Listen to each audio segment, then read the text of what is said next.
अमेरिकी राष्ट्रपति की तरफ से आ रही इन गालियों की रिपोर्ट्स को अरब मीडिया, हमास मीडिया और ईरानी मीडिया बड़े पैमाने पर उद्धृत कर रहे हैं, इस सबूत के तौर पर कि देखो हमारे गैर इस्लामी प्रतिद्वंदी आपस में लड़ रहे हैं, वे एकजुट नहीं हो पा रहे, इसलिए हम जीत रहे हैं। जमीन पर हालात नहीं बदले तो जीत नहीं मिली। अगर हमास गाजा में है तो जंग में ही जीती। अगर हिजबुल्लाह अभी भी इतने सारे ड्रोन भेजने और रॉकेट दागने में सक्षम है तो आपने जीत हासिल नहीं की है। और मिडिल ईस्ट में आपका फिर से स्वागत है। अल शक्ल अल सदलाना। खालिद अबू तैमी, मेरे प्यारे दोस्त, मैं न्यूयॉर्क सिटी से बात कर रहा हूं, जहां हमने अभी सलाम टू इजराइल परेड देखी। एक पल के लिए काफी नाटकीय था। पहली बार ऐसा हुआ कि एक मेयर जो जिहाद का समर्थन करता है, जो हमास के इस्लामी आंदोलन का समर्थन करता है, जो कट्टर शिया इस्लामिक रिपब्लिक ऑफ ईरान का प्रतिनिधि है, ऐसा पहले कभी नहीं हुआ। खालिद, आज हमारे शो में आप शामिल है। आपने जिहाद के सामने पश्चिमी कमजोरी नाम से एक क्रांतिकारी लेख लिखा है। यही चीज हम न्यूयॉर्क सिटी में देख रहे हैं। हम इसे पूरे संयुक्त राज्य अमेरिका, यूरोप और आजाद दुनिया में देख रहे हैं। हम एक बहुत ही गंभीर समय में हैं, जहां मध्य पूर्व में जिहाद के सामने और पश्चिम में उसकी घुसपैठ का सामना कर रहे हैं। खालिद, आप इस कमजोरी को कैसे देखते हैं? आप जानते हैं, मैं हमेशा कहता हूं कि हमें बहुत ध्यान से देखना चाहिए कि पश्चिम मध्य पूर्व में जिहादियों और अन्य इस्लामी समूहों को क्या संदेश भेज रहा है। और अगर आप संदेश भेज रहे हैं कि आप या तो उनके प्रति सहानुभूति रखते हैं या आप उन्हें समझते हैं, या आप अनिच्छुक और हिचकिचा रहे हैं, या आप अनिर्णीत हैं, या आप कमजोर हैं, तो ये निश्चित रूप से उन्हें और साहसी बना देता है। और यही संदेश ममदानी ने पिछले कुछ दिनों में जिहादियों को भेजा है। संदेश ये है कि आप जीत रहे हैं। अमेरिका और दुनिया के सबसे महत्वपूर्ण शहरों में से एक के मेयर आपके पक्ष में हैं। इजराइल विरोधी होना हमास के पक्ष में होना है, ये इस्लामी आतंकी संगठनों के पक्ष में होना है, और इसे ऐसे ही देखा जाता है। इसलिए ये बहुत जरूरी है कि आप खुद को उनके स्थान पर रखें, अपने विरोधियों के स्थान पर, कि वे इसे कैसे देखते हैं। सब कुछ धारणा पर निर्भर करता है कि आपको कैसे देखा जाता है। यही इस समय सबसे महत्वपूर्ण बात है। ये एक महत्वपूर्ण बिंदु है खालिद, क्योंकि मैंने न्यूयॉर्क सिटी में सलाम टू इजराइल परेड में केनेसेट प्रतिनिधि मंडल के साथ मार्च किया, और 1964 में परेड की स्थापना के बाद पहली बार एक मौजूदा मेयर, इस मामले में मेयर ममदानी, ने परेड का बहिष्कार किया। अब जैसा कि आप कहते हैं, इससे इस्लामवादियों को जीत का बहुत गंभीर संदेश जाता है, क्योंकि बहिष्कार मूल रूप से यही संकेत देता है। इजराइल के बाहर दुनिया के सबसे बड़ी यहूदी आबादी वाले शहर में अब यहूदियों को खुलेआम निशाना बनाया जा रहा है। और कुछ लोगों को लगता है कि मेरा ये अवलोकन थोड़ा बड़ा चढ़ाकर कहा गया है, लेकिन मैं सुझाव दूंगा, और वास्तव में मैं इस पर आपकी राय जानने में बहुत बहुत रुचि रखता हूं। जब एक मुस्लिम मेयर, जिसने इंतिफादा को वैश्विक बनाने का आह्वान किया है और जिसकी पत्नी 7 अक्टूबर को इजराइल में हुए उन जिहादी नरसंहारों की समर्थक थी जिनमें इजरायली नहीं बल्कि 51 देशों के लोग मारे गए थे, वो स्थानीय यहूदी समुदाय के सबसे महत्वपूर्ण उत्सव सलाम टू इजराइल परेड का बहिष्कार करता है। ये एक संदेश देता है कि हिंसा, यहूदी विरोध और हत्या के लिए उकसाना पूरी तरह से वैध है, चाहे वो न्यूयॉर्क में हो, न्यू जर्सी में हो, या यूरोप में, या दुनिया में कहीं भी हो। आपकी क्या राय है? फिर उसके पृष्ठभूमि या उसकी राजनीतिक सोच चाहे जो भी हो, ये तथ्य कि वो एक इजराइल समर्थक परेड का बहिष्कार कर रहा है, एक बहुत ही मजबूत संदेश देता है। ये संदेश इजराइल के खिलाफ नहीं है। ये एक ऐसा संदेश है जो यहूदी विरोधी भी है। ये न केवल इजराइल बल्कि यहूदी समुदाय के चेहरे पर भी थूकने के बराबर है। इसीलिए मैंने कहा कि आपको सावधान रहना चाहिए। इज़राइल की आलोचना करना ठीक है। ये कहना भी ठीक है कि मैं इज़राइली नीतियों से असहमत हूँ। इज़राइली गठबंधन की आलोचना करना भी ठीक है। इज़राइली सैन्य कार्रवाइयों की आलोचना करना भी ठीक है।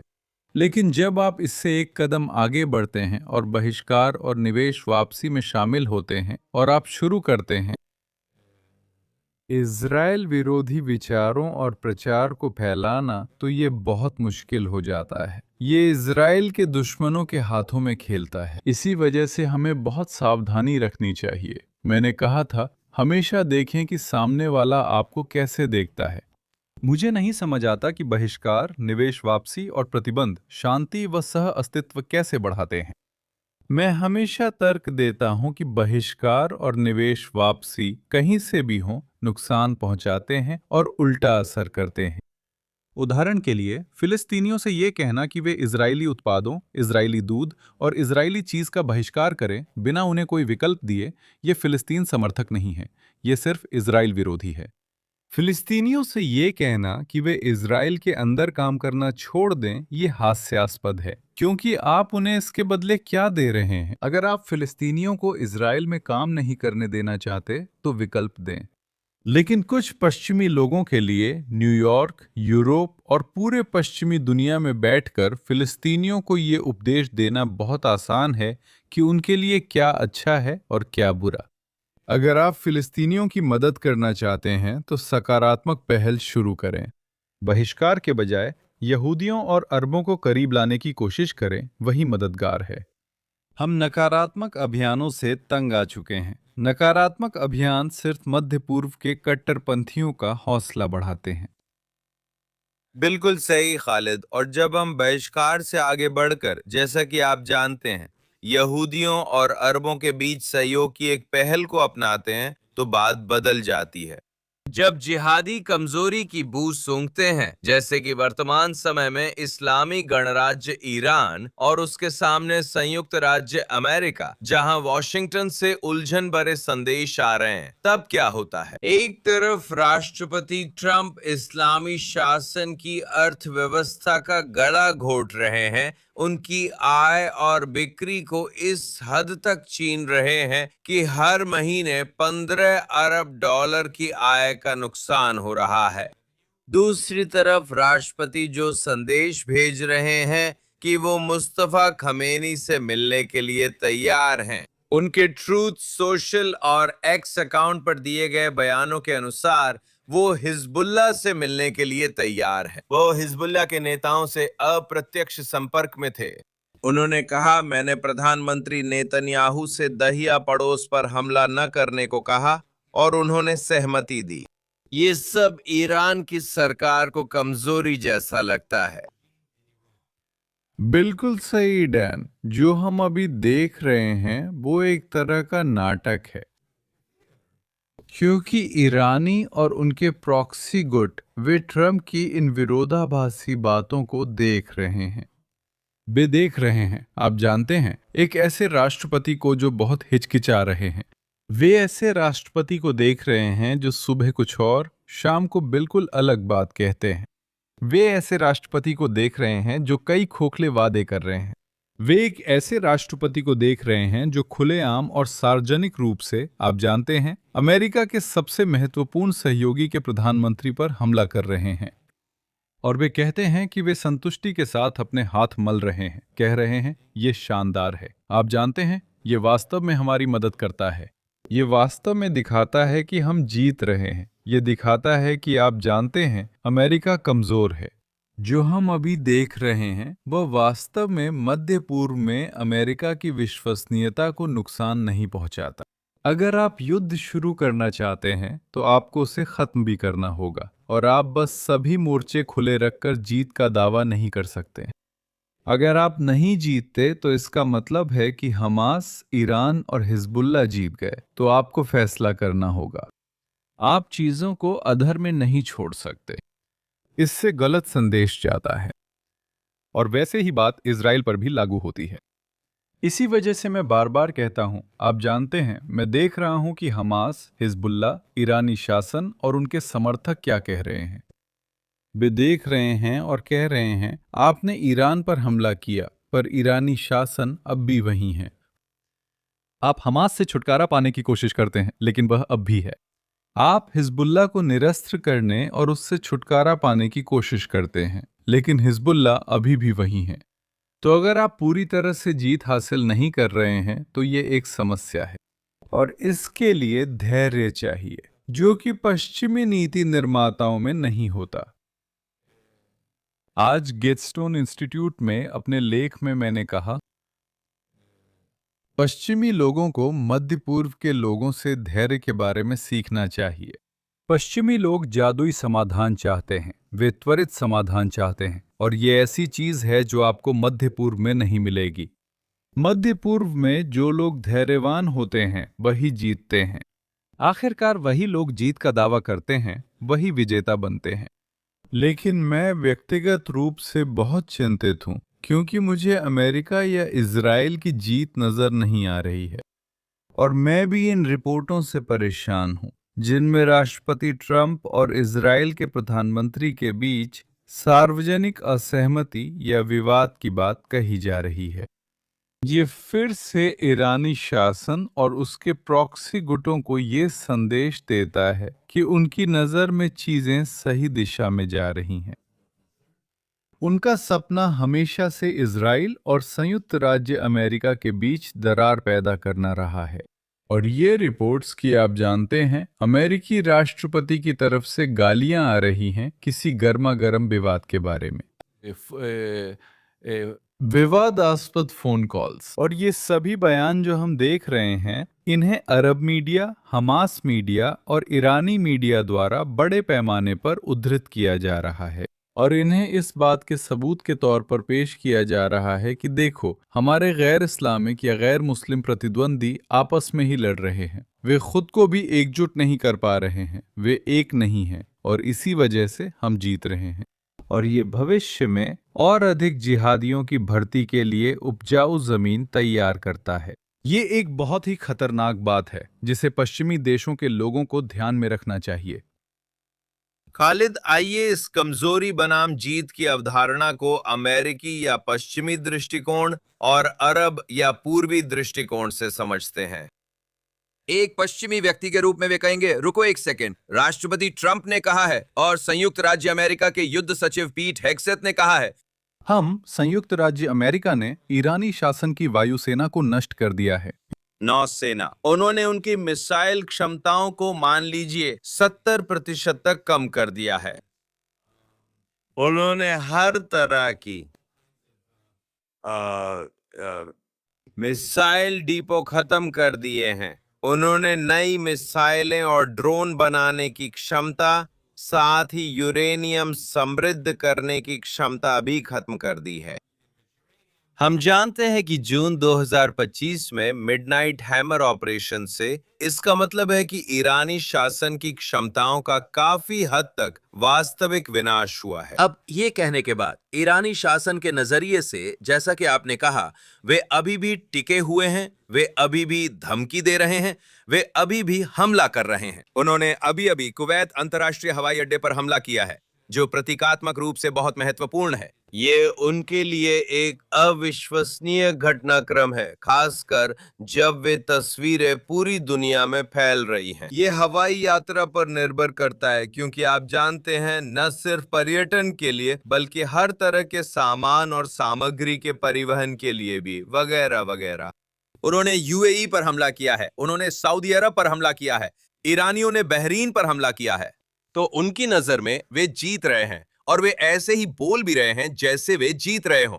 और फिर भी हम संयुक्त राज्य अमेरिका की ओर से और अधिक आक्रामक, यहां तक कि अनुपातहीन जवाबी हमला नहीं देख रहे हैं। फिर एक बार फिर मेरा मतलब है कि मैं आपसे सहमत हुए बिना नहीं रह सकता।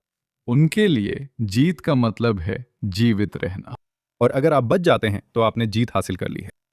अब ईरान पर अमेरिकी इजरायली हमले के घोषित या अघोषित लक्ष्यों में से एक था शासन परिवर्तन। ठीक है, इसे खुलकर नहीं कहा गया था। अब आपने शासन नहीं बदला है, आपने उनकी सैन्य क्षमताओं को नष्ट कर दिया है, आपने उनकी नौसेना को नष्ट कर दिया है, आपने उनकी वायुसेना को नष्ट कर दिया है। आपने उनकी कई सुविधाओं को नष्ट कर दिया है, मुझे नहीं पता, परमाणु सुविधाएं या कोई अन्य सुविधाएं, बैलिस्टिक मिसाइलें, लेकिन शासन अब भी कायम है। और जब तक शासन कायम है वही उनकी जीत है, वे जीत रहे हैं। और एक शासन जो अभी भी अपने पैरों पर खड़ा है और अभी भी सांस ले रहा है, वही जीत है।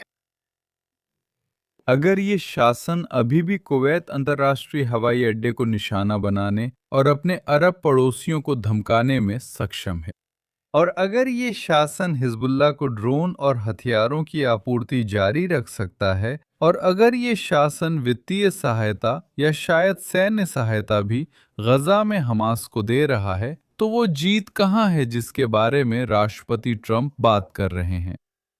आप कैसे कह सकते हैं कि आप जीत रहे हैं?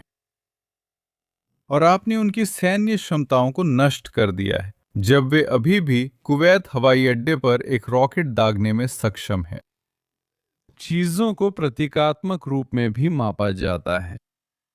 लोग सुबह उठते हैं और सुनते हैं, वाह, कुवैत हवाई अड्डे पर ईरान ने हमला किया है।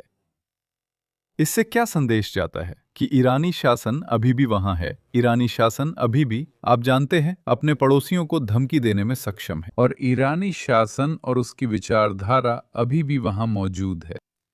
फिर से मैं बार बार दोहरा रहा हूं, आप इस शासन को एक रात में नहीं हटा सकते। आप इस जिहादी विचारधारा को एक हफ्ते या 2 हफ्ते में खत्म नहीं कर सकते, लेकिन आपको दृढ़ संकल्प दिखाना होगा। आपको दिखाना होगा, आपको धैर्य दिखाना होगा। और अगर आप खुद को दृढ़ संकल्प और धैर्य से लैस नहीं करते तो आप जीत नहीं पाएंगे। ये ऐसी लड़ाइयां या युद्ध नहीं हैं जिन्हें हफ्तों या महीनों में जीता जा सके। ये बहुत कुछ है। इसके लिए एक दीर्घकालिक रणनीति की आवश्यकता है, ताकि आप जानते हैं, इस दुष्ट शासन और इसके प्रॉक्सी गुटों से मुकाबला किया जा सके। और मुझे आपको बताने दीजिए, मेरा मतलब है, जैसा कि मैंने भी सुना है, वे, आप जानते हैं, वे ट्रंप प्रशासन को देख रहे हैं और कह रहे हैं, देखो ट्रंप के पास और कितने साल बचे हैं। 2.5-3 साल।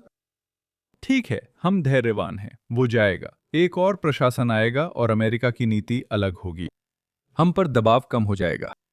अब वे गाजा में क्या हो रहा है और लेबनान में क्या हो रहा है, इसे देखते हैं।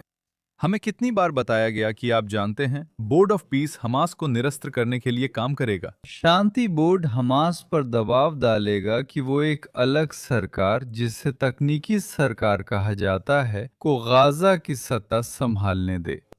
हमें कितनी बार बताया गया कि आप जानते हैं, हिजबुल्लाह अपने हथियार छोड़ देगा और पीछे हट जाएगा, हिजबुल्लाह अपने हथियार सौंप देगा और लेबनानी सेना नियंत्रण संभालेगी। और ये सब बातें ही हैं। अगर जमीन पर हालात नहीं बदल रहे हैं तो आपने जीत हासिल नहीं की है। अगर हमास अभी भी गाजा में है, भले ही वो गाजा का 1% भी नियंत्रित करता हो, तो आपने ये युद्ध नहीं जीता है। अगर हिजबुल्लाह अभी भी ये सारे ड्रोन भेजने और उत्तरी इजराइल पर रॉकेट दागने में सक्षम है, तो माफ कीजिए, आपने जीत हासिल नहीं की है। एक नया तरीका अपनाने की जरूरत है, आपको धैर्य रखने की जरूरत है। अगर आप धैर्य नहीं रखते तो आप इन जिहादियों को गलत संदेश भेज रहे हैं। मैं फिर कहता हूँ, आखिरी चीज जो हमें चाहिए वो है जिहादियों को और हिम्मत देना और दूसरों को इस विश्वास के साथ उनके साथ जुड़ने के लिए प्रोत्साहित करना कि महाशक्ति और उसका सहयोगी इजराइल जीत नहीं रहे हैं, वे हमें हरा नहीं सकते। अगर आप उन्हें नहीं हराते तो वे जीत जाते हैं, यही सच है। आप हजारों को मार सकते हैं, आप उनकी सैन्य क्षमताएं नष्ट कर सकते हैं, लेकिन पूरी जीत नहीं मिलती। आपको पूरी जीत चाहिए। तो सवाल ये है, हमारे जीसीएफए पार्टनर और अंतर्राष्ट्रीय कानून विशेषज्ञ बॉब मायर्स, जो हमारे साथ इस पहल कन्फ्रंटिंग जिहाद में साझेदार है, वो अंतर्राष्ट्रीय इस्लामी मामलों के विशेषज्ञ हैं। उन्होंने ये कहा है, हमें कुरान और इस्लाम की कट्टरपंथी व्याख्याओं को देखना होगा, चाहे वो कट्टर शिया संस्करण हो या कट्टर सुन्नी संस्करण, जैसा कि आईएसआईएस, अल-कायदा और मुस्लिम ब्रदरहुड द्वारा दर्शाया गया है। अब अगर हम ईरान को धार्मिक दृष्टिकोण से देखें, उनका डीएनए और उनका मिशन इस्लामी कट्टरपंथी शिया क्रांति का निर्यात करना है। ताकि उनके मसीहा मेहदी 12वें छुपे हुए इमाम के पुनः प्रकट होने का कारण बन सके। और ये बहुत महत्वपूर्ण है। ये सिर्फ अंतकाल संबंधी धर्मशास्त्र का कोई अकादमिक अभ्यास या अंत के दिनों का कोई परिदृश्य नहीं है, लेकिन जो चीज उन्हें चला रही है, उन्हें ऊर्जा दे रही है, वो एक गहरी धार्मिक रूप से प्रेरित प्रतिबद्धता, दृढ़ संकल्प और लगातार प्रयास है, ताकि वे अंत के दिनों का एक हिंसक परिदृश्य पैदा कर सके। और मैं आपका नजरिया जानना चाहता था एक ईरानी दृष्टिकोण से, शासन, IRGC, आयतुल्ला के नजरिए से, क्योंकि अधिकांश ईरानी लोग इस धार्मिक आदेश के खिलाफ हैं। लेकिन ये हमारे दोस्तों और सहयोगियों के लिए पश्चिम में समझना जरूरी है कि ये धार्मिक रूप से प्रेरित मिशन अपरिवर्तनीय है। ये कुछ ऐसा है जो पश्चिम में अज्ञात है, और ये वास्तव में उनकी पूरी प्रतिबद्धता, दृढ़ता और खुद को ये समझाने की क्षमता को दर्शाता है कि वे दुनिया में एक मसीहाई परिणाम की ओर बढ़ रहे हैं। क्या आप जानते हैं पिछले 47 वर्षों से इस्लामी क्रांति की मुख्य रणनीति या मुख्य लक्ष्य इस्लामी क्रांति को पड़ोसी देशों में निर्यात करना रहा है। सबसे पहले और सबसे महत्वपूर्ण आसपास के अरब और इस्लामी देशों में। अब ईरान या ईरानी शासन मान लीजिए, उनकी अपनी व्याख्या है या उनका अपना संस्करण है। आप जानते हैं का इस्लाम की शिक्षाओं की और चीजें किस दिशा में जानी चाहिए। जैसा कि आपने कहा, ईरान मुसलमानों में शिया का प्रतिनिधित्व करता है, जबकि दूसरी ओर सुन्नी दुनिया है। और इस्लाम में शियाओं को बहुत ज्यादा कट्टर और बहुत ज्यादा अडिग, या माफ कीजिए बहुत ज्यादा समझौता न करने वाला माना जाता है। और इसी वजह से पिछले कुछ सदियों में सुन्नियों और शियाओं के बीच तनाव और टकराव पैदा हुआ है। तो फिर कोई ऐसी चीज है जो उन्हें एकजुट करती है? और ये कोई विचारधारा या धार्मिक चीज नहीं है। जो चीज उन्हें एकजुट करती है वो ये भावना है कि उन्हें गैर इस्लामिक ताकतों द्वारा निशाना बनाया जा रहा है, पश्चिमी महाशक्तियों द्वारा, जो उनकी नजरों में इस्लाम विरोधी हैं, जो मुसलमानों से नफरत करते हैं। एक और बात है जो उन्हें जोड़ती है, वो है, आप जानते हैं, उनका इजराइल के खिलाफ संघर्ष। दोनों का साझा दुश्मन है। और कई लोग मुझसे सालों से पूछते आ रहे हैं, आप जानते हैं, अगर ईरान एक शिया शासन है तो वो हमास का समर्थन क्यों कर रहा है, जो एक सुन्नी शासन है। और मैं कहता था, देखिए, ये हमास के लिए प्यार की वजह से नहीं है। इसका कारण ये है कि ईरान और हमास का एक साझा दुश्मन है, जिसका नाम है इजराइल। और क्योंकि जहां तक ईरान का सवाल है, हमास इजराइल फिलिस्तीन संघर्ष में उसका एक बड़ा मोहरा है। और ईरान के लक्ष्यों में से एक है कि उसके पास एक मजबूत तुरुप का पत्ता हो, और उनके लिए हमास एक मजबूत तुरुप का पत्ता है। जब उनका हमास से काम खत्म हो जाएगा तो वे हमास को हटा देंगे। दरअसल ईरान को हमास या फिलिस्तीनी लोगों की वास्तव में कोई परवाह नहीं है। ईरान के अपने खुद के उद्देश्य हैं। वैसे यही बात लेबनान पर भी लागू होती है, लेकिन लेबनान में मामला अलग है, क्योंकि हिजबुल्ला एक शिया समूह है। लेकिन फिर भी ये सब वर्चस्व की बात है, ये सब नियंत्रण की बात है। हमास और हिजबुल्ला में एक बात समान है, दोनों ही इजराइल की सीमाओं पर बैठे हैं। और उनके लिए, ईरान के लिए, ये बहुत अच्छा है। उन्हें चाहिए कि ये दोनों गुट इजराइल के बहुत करीब रहें, ताकि वे भविष्य में उनका इस्तेमाल कर सकें। और यही हम वास्तव में देख रहे हैं। तो ये पूरी तरह से, आप जानते हैं, सुन्नी और शिया के बीच के विभाजन को समेटता है। देखिए, उन्होंने वास्तव में अपने मतभेदों को एक तरफ रख दिया है। वे इस पर बात नहीं करते। सुन्नियों और शियाओं के बीच तनाव की चर्चा नहीं होती, और आप शायद ही कभी सुनते हैं। एक चीज है जिसे अमेरिका और इजराइल कहा जाता है, और यही वो चीज है जो उन्हें एकजुट करती है। इसी वजह से तेहरान की सड़कों पर, गाजा की सड़कों पर और कई अरब राजधानियों की सड़कों पर नारे लगते हैं, अमेरिका मुर्दाबाद और इजराइल मुर्दाबाद। शिया या सुन्नी होने से फर्क नहीं पड़ता। तो जब आप कहते हैं कि इजराइल के खिलाफ मौत का नारा उसामा बिन लादेन से आए या किसी और से, इससे कोई फर्क नहीं पड़ता। ये बहुत ही गहरी बात है। 11 सितंबर 2001 को जब उसने न्यूयॉर्क में ट्विन टावर्स और वॉशिंगटन में पेंटागन को तबाह कर दिया, या फिर ईरानी शासन जिसने पूरे मध्य पूर्व में हजारों अमेरिकी सैनिकों की हत्या की और हत्या करने की कोशिश की। संयुक्त राज्य अमेरिका के राष्ट्रपति डोनाल्ड ट्रंप और ट्रंप प्रशासन के पूर्व वरिष्ठ सदस्य जॉन बोल्टन व पूर्व विदेश मंत्री माइक पॉम्पियो। अब मेरा सवाल यहाँ है, जैसे जैसे हम अपनी चर्चा को समेटने जा रहे हैं, कि क्या असल में क्या है।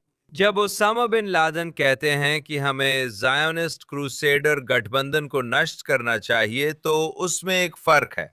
वो किसी मसीहा जैसी हस्ती को उकसाने की कोशिश नहीं कर रहे हैं, लेकिन वो जो दारुल इस्लाम कहते हैं उसे स्थापित करने की कोशिश कर रहे हैं, जिसका मतलब है कि इस नजरिए से इस्लाम को पूरी दुनिया पर हावी होना चाहिए।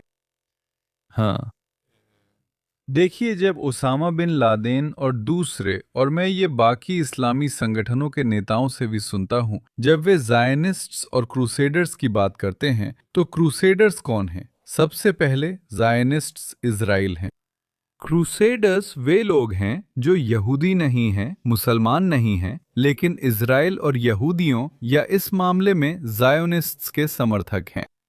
और ओसामा बिन लादेन के लिए, इन इस्लामी संगठनों के लिए, मेरे दुश्मन के दोस्त भी मेरे दुश्मन हैं। वे अमेरिका को दुश्मन मानते हैं क्योंकि अमेरिका इजराइल का समर्थन करता है।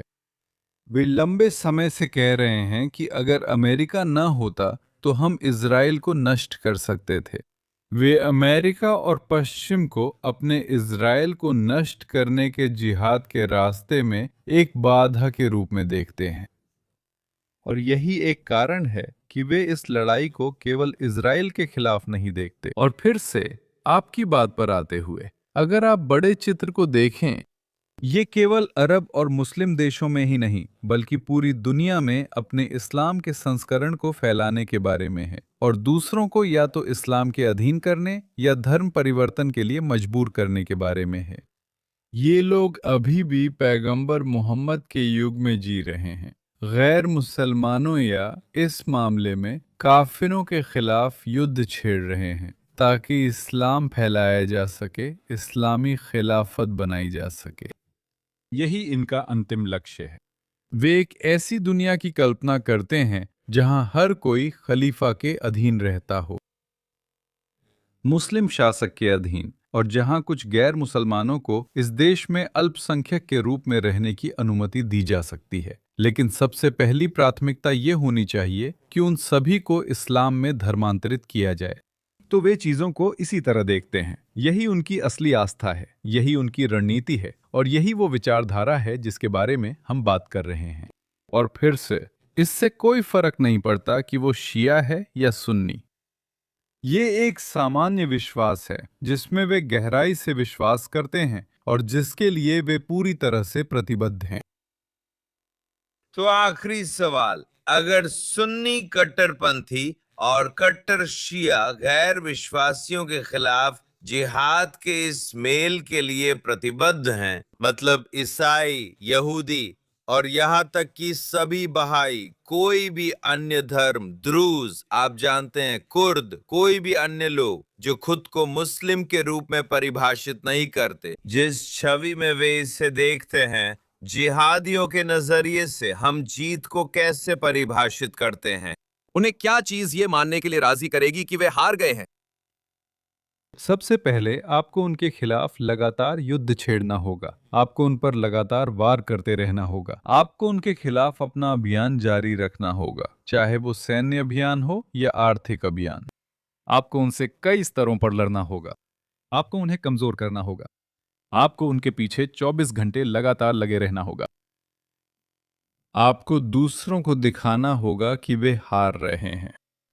अगर दूसरे लोग, उनके प्रतिद्वंद्वी, अगर उदारवादी मुस्लिम और उदारवादी अरब देखेंगे कि वे हार रहे हैं, तो वे भी, आप जानते हैं, सिर उठाना शुरू कर देंगे। लेकिन अगर वे देख रहे हैं कि अमेरिका हिचकिचा रहा है और राष्ट्रपति ट्रंप ने अभी तक फैसला नहीं किया है, और अगर वे अमेरिका और इजराइल के बीच सार्वजनिक या खुला मतभेद देख रहे हैं, तो ये वास्तव में कट्टरपंथी समूहों को ताकत देता है। और ये अरब और मुस्लिम दुनिया में उन गुटों को संदेश देता है जो कट्टरपंथ के खिलाफ हैं कि देखो, अमेरिका और इजराइल बहुत कमजोर हैं। वे कोई लड़ाई नहीं जीत सकते। वे व्यर्थ युद्ध लड़ते हैं जो आप जानते हैं कुछ भी हासिल नहीं करते। और ये एक ऐसी बात है जिसे हमें इस संघर्ष के बारे में बात करते समय ध्यान में रखना चाहिए। बिल्कुल सही खालिद, हम एक सकारात्मक नोट पर खत्म करते हैं। जैसा प्रधानमंत्री नेतन्याहू ने 7 अक्टूबर के बाद आह्वान किया था, पूर्ण विजय। और ऐसा लगता है कि इजराइल उस पर लगाए गए सभी प्रतिबंधों के बावजूद जीत की दिशा में आगे बढ़ रहा है। ये जिहाद के मुकाबले 6 अक्टूबर की तुलना में कहीं बेहतर स्थिति में है। अभी बहुत कुछ करना बाकी है। मेरे हिसाब से, मेरी राय में, संयुक्त राज्य अमेरिका इससे बहुत कुछ सीख सकता है। वास्तव में जो मजबूत प्रतिबद्धता है उससे।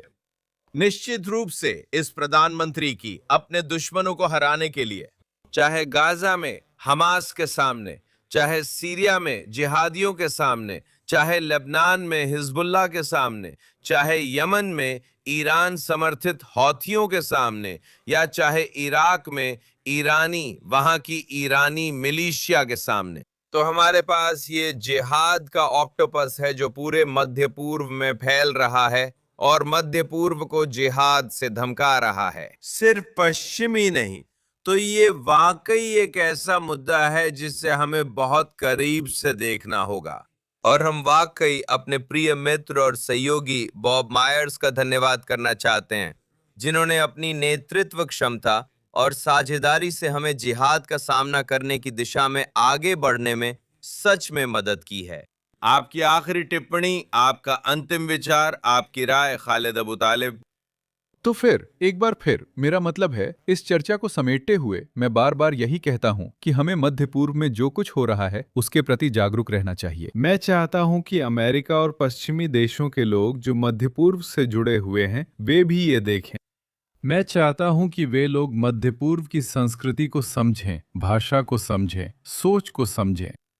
अभी जो मैं देखता हूं वो ये है कि लोग वॉशिंगटन में बैठे हैं, यूरोप में बैठे हैं, वे मध्य पूर्व के बारे में बात कर रहे हैं, मध्य पूर्व पर अपनी राय दे रहे हैं और मध्य पूर्व के बारे में फैसले ले रहे हैं। बिना अरबी भाषा को समझे, बिना इस्लाम धर्म को समझे, बिना मध्य पूर्व में रहने वाले लोगों को समझे। मैं यहाँ अरबों और मुसलमानों की बात कर रहा हूँ और बिना मध्य पूर्व का दौरा किए भी। और महत्वपूर्ण फैसले लिए जा रहे हैं इजरायली अरब संघर्ष या इजरायली फिलिस्तीनी संघर्ष के बारे में ऐसे लोगों द्वारा जिनके पास मध्य पूर्व के बारे में जानकारी, अनुभव और शिक्षा की कमी है। ये बहुत महत्वपूर्ण बात है और यही वजह है कि हमारा कार्यक्रम, जिसका नाम है आर मिडल ईस्ट, हमेशा पश्चिमी दर्शकों तक मध्य पूर्व के पर्दे के पीछे की सोच, लोग वास्तव में क्या कह रहे हैं और पश्चिमी लोगों के कार्यों और बयानबाजी को मध्य पूर्व के अरबों और मुसलमानों द्वारा कैसे देखा जाता है, ये पहुंचाने की कोशिश करता है। ये बहुत बहुत महत्वपूर्ण है। तो मेरा मानना है कि धैर्य रखें। अगर आप वादे करते हैं तो उन्हें निभाएं। अगर आप हैं, अगर संयुक्त राज्य अमेरिका और उसके किसी सहयोगी के बीच मतभेद हैं, तो आपको अपनी गंदी बातें बाहर उजागर करने की जरूरत नहीं है। इसे अपने पास रखें। आप जानते हैं, इसे नियंत्रित रखें या बंद कमरों में रखें और सब अच्छा होने की उम्मीद करें। यही एकमात्र तरीका है। और हम सभी उम्मीद कर रहे हैं, मेरा मतलब है मेरे और आपके जैसे लोग, हम एक बेहतर मध्य पूर्व चाहते हैं। हम सहयोग देखना चाहते हैं। हम अरबों और मुसलमानों का सह अस्तित्व चाहते हैं। हम और अधिक अब्राहम देखना चाहते हैं। मुसलमान और यहूदी। हाँ, माफ कीजिए, अरब, मुसलमान, यहूदी, हम और अब्राहम समझौते देखना चाहते हैं। लोग युद्धों से तंग आ चुके हैं। हम इन सभी सैन्य अभियानों से तंग आ चुके हैं। हम सभी कट्टरपंथियों से तंग आ चुके हैं। हम आगे बढ़ना चाहते हैं। ये संदेश न केवल इजराइल में बल्कि पूरे मध्य पूर्व में रहने वाले अरबों और यहूदियों दोनों से आ रहा है। ठीक है, आपने सही कहा। यही नए मध्य पूर्व की संभावना है। खालिद अबू तैमी। मेरे प्रिय मित्र और सहयोगी, 4 दशकों से ये हमारा मध्य पूर्व रहा है। और हम अपने दर्शकों को हर हफ्ते हमारे साथ जुड़ने के लिए आमंत्रित करते हैं ताकि वे जान सकें कि ये नाटकीय क्षेत्र कैसे सोचता है, कैसे कार्य करता है और ये पश्चिम और दुनिया की अन्य संस्कृतियों पर कैसे प्रभाव डालता है। बहुत बहुत धन्यवाद खालिद। धन्यवाद।